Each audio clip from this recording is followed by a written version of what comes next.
ছোট দেশের বড় হাতিয়ার স্টার্লিং। চীনের পাশে তাইওয়ান, রাশিয়ার পাশে ইউক্রেন আর মধ্যপ্রাচ্যে ইসরায়েল শক্তিশালী হয়ে উঠেছে স্টার্লিংয়ের শক্তিকে কাজে লাগিয়ে। প্রতিবেশী ভারতকে চ্যালেঞ্জ জানিয়ে এবার সেই প্রযুক্তি বাংলাদেশের ভূরাজনৈতিক কৌশলে যুক্ত হচ্ছে।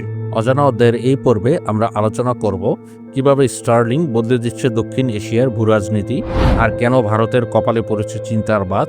বাংলাদেশ কিভাবে হয়ে উঠেছে এক নতুন ডিজিটাল শক্তি, সেটাই জানবো আজকের পর্বে।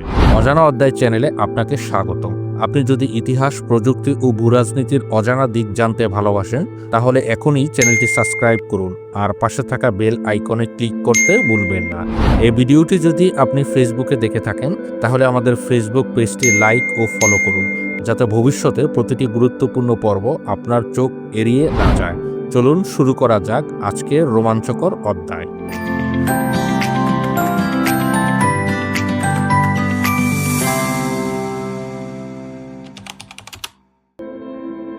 আমেরিকান ফরেন পলিসি কাউন্সিলের ভাইস প্রেসিডেন্ট ইলন বারম্যান বলেন, ইউক্রেনে বছরের পর বছর রাশিয়ার মতো পরাক্রমশালী শক্তিকে রুখে দাঁড়াতে পেরেছে মূলত স্টারলিংকের কল্যাণে।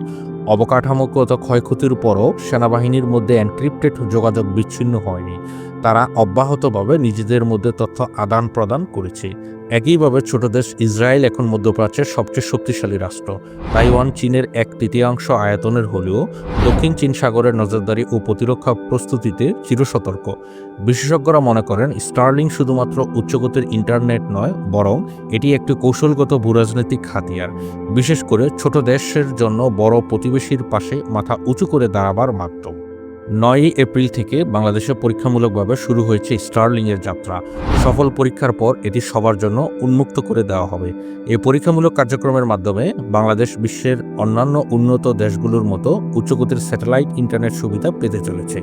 স্টারলিংকের একটি স্যাটেলাইট ইন্টারনেট সেবা, যা স্পেসএক্সের মাধ্যমে চালু করা হয়েছে, এবং এটি বিশ্বব্যাপী উচ্চগতির ইন্টারনেট সেবা প্রদান করে।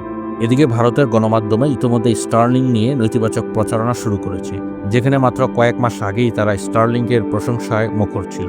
কিন্তু যখন ডক্টর ইউনূস সরকার ভারতের মোদী সরকারকে টপকে স্টার্লিংকে বাংলাদেশে আমন্ত্রণ জানান, তখনই ভারতের কপালে চিন্তার ভাঁজ পড়ে। বাংলাদেশে স্টার্লিং চালু হলে দেশের প্রত্যন্ত অঞ্চলগুলোতে মিলবে অবিরাম উচ্চগতির ইন্টারনেট সংযোগ। এতে তৈরি হবে দক্ষিণ এশিয়ার ডিজিটাল কানেক্টিভিটি হাব, বাড়বে বিদেশি বিনিয়োগ, কর্মসংস্থান ও অর্থনীতির প্রবৃদ্ধি, গড়ে উঠতে পারে নতুন নতুন সিলিকন ভ্যালি। এশিয়ার বিভিন্ন দেশ, নেপাল, ভুটান, মিয়ানমার, এমনকি ভারতের 7 সিস্টার্স থেকেও পেশাজীবীরা আসতে পারে বাংলাদেশে কাজ করতে। যদিও ভারতের রয়েছে 50টিরও বেশি স্যাটেলাইট ও পরমাণু প্রযুক্তি, তবুও স্টারলিংকের মতো উন্নত স্যাটেলাইট প্রযুক্তি নেই। সে প্রযুক্তির কাছে হার মানছে চীন, রাশিয়ার মতো পরাশক্তিরাও। এ প্রযুক্তিতে এগিয়ে গিয়ে জাপান, তাইওয়ান এখন বিশ্বের সামরিক ও অর্থনৈতিকভাবে গুরুত্বপূর্ণ খেলোয়াড়। সেই কাতারেই এবার বাংলাদেশের নাম। বাংলাদেশ এবার ভারতের সাবমেরিন কেবলের ওপর নির্ভরশীলতা ছাড়াই সরাসরি গ্লোবাল নেটওয়ার্কের সাথে যুক্ত হতে পারবে। এনক্রিপ্টেড সংযোগের মাধ্যমে সেনাবাহিনী, পুলিশ ও নিরাপত্তা সংস্থাগুলো নিশ্চিন্তে তথ্য আদান প্রদান করতে পারবে। কোনো বিদেশি শক্তি আর সহজেই বাংলাদেশের তথ্য ভাণ্ডারে হানা দিতে পারবে না। বড় ভূমিকম্প বা যুদ্ধ, যে কোনো পরিস্থিতিতেই আর বাংলাদেশের যোগাযোগ ব্যবস্থা ভেঙে পড়বে না। প্রযুক্তিগতভাবে ভারতকে ছাড়িয়ে যাওয়ার এটাই সুযোগ। অনেক বছর ধরে দেশি বিদেশি চক্রান্তে বাংলাদেশকে পরনির্ভরশীল রাখা হয়েছিল, কিন্তু ফেসিবাদের পতনের পর নতুন বাংলাদেশে আত্মশক্তিতে বলীয়ান হয়ে দাঁড়িয়েছে। এখন সময়, যারা একদিন পেছন টেনে রেখেছিল তাদের টপকে সামনে এগিয়ে যাওয়ার। আমাদের ভিডিওগুলো ফেসবুকে দেখতে চাইলে অজানা অধ্যায় ফেসবুক পেজ লাইক এবং ফলো করুন।